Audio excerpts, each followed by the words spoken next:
Joanne Chesimard. Have you heard of my sister? Assata Shakur.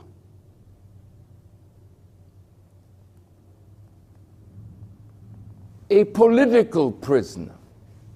She is looked upon now as a domestic terrorist.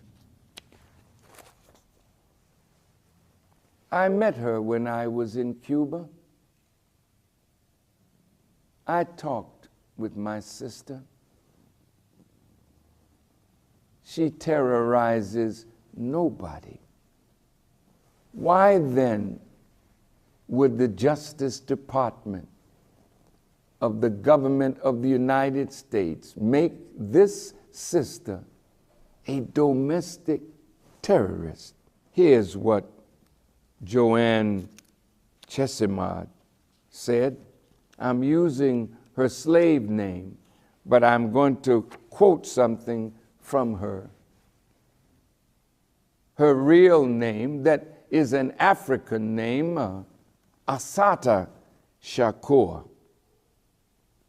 She said that it means one who struggles, who fights for her people.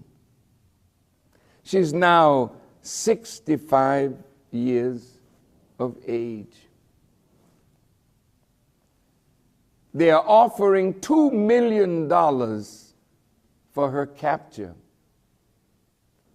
And now that she's labeled as a domestic terrorist, will our government find out where she lives and send a drone to kill her?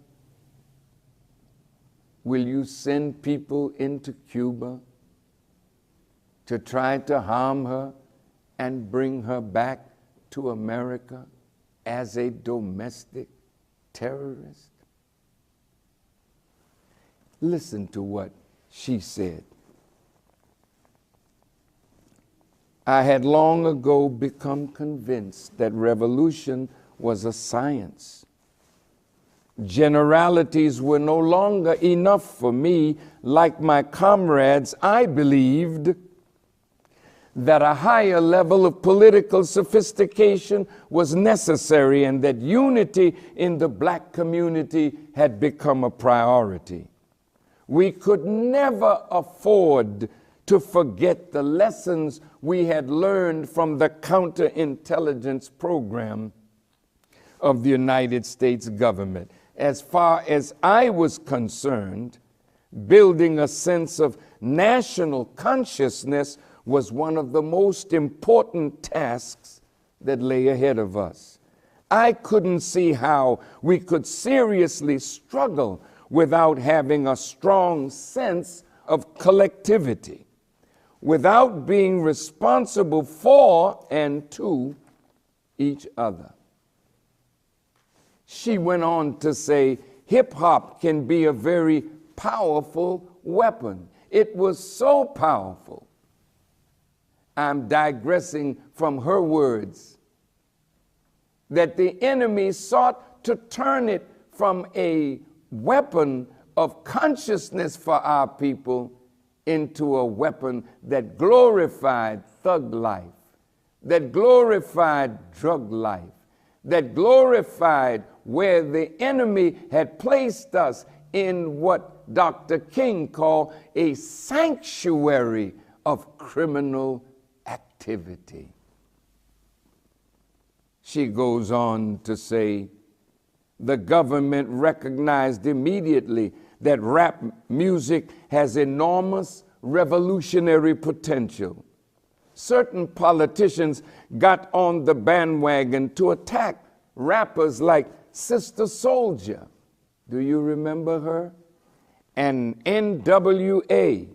You've got various police organizations across the country that have openly expressed their hostility toward rap artists. For them, most rappers fall in the category of potential criminals, cop killers, or subversives.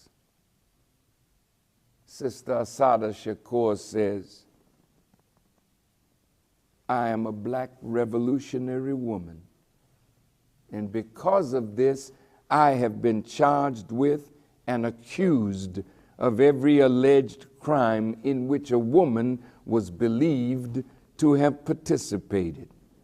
The alleged crimes in which only men were supposedly involved. I have been accused of planning. They have plastered pictures alleged to be me in post offices, airports, hotels, police cars, subways, banks, television, and newspapers. They have offered, at that time of her writing, over $50,000 in rewards for my capture. And now, as I forestated, their reward is $2 million. And they have issued orders to shoot on sight and shoot to kill.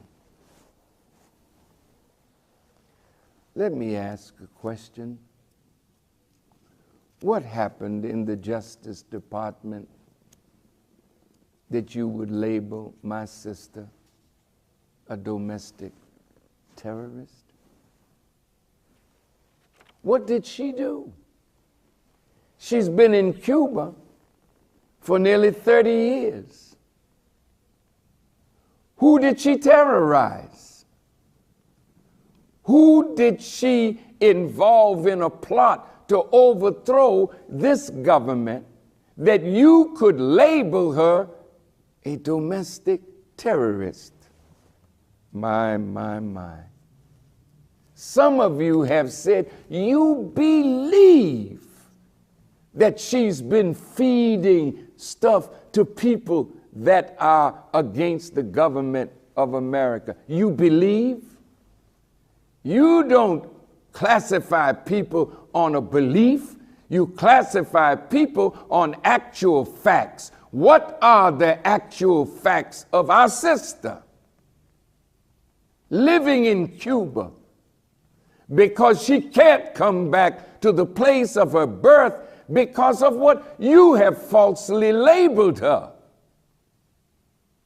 I am really disappointed that our president and our Justice Department under Mr. Holder would allow our sister to be named a domestic terrorist.